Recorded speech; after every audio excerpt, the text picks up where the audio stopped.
గత 2-3 రోజుల క్రితం ముఖ్యమంత్రి రేవంత్ రెడ్డి గారు ఒక ప్రెస్ మీట్ లో మాట్లాడుతూ మాజీ ముఖ్యమంత్రి గారైనటువంటి కేసీఆర్ గారిని నీళ్ల విషయంలో మాట్లాడుతూ ఉరిదీయాలే, ఈ రోజు కూడా నిన్న ఏదో అసెంబ్లీలో మాట్లాడుతూ నాల్క కోస్తా అని మాట్లాడుతుండు.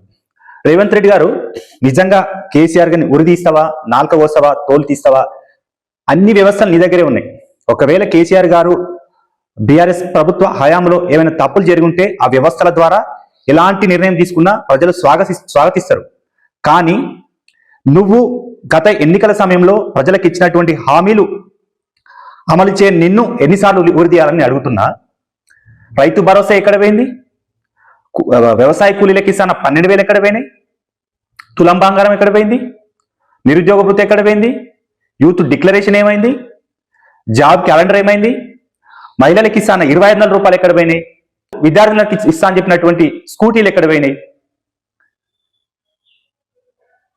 ఇవన్నీ హామీలు ఇచ్చి అమలు చేయని నిన్ను ప్రజలు ఎన్నిసార్లు ఉరిదీయాలో నువ్వే చెప్పాలి. కేసీఆర్ గారిని ఉరిదీసేంత పెద్దోడు అయినావా నువ్వు? ఏం మాట్లాడుతున్నావు? నీకు అర్థమవుతుందా?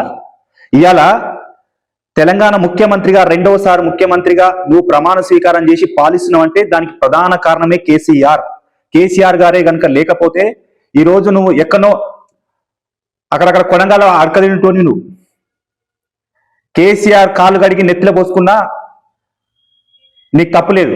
అలాంటి వ్యక్తిని ఉరిదీయాలని మాట్లాడతావు. సిగ్గుందా?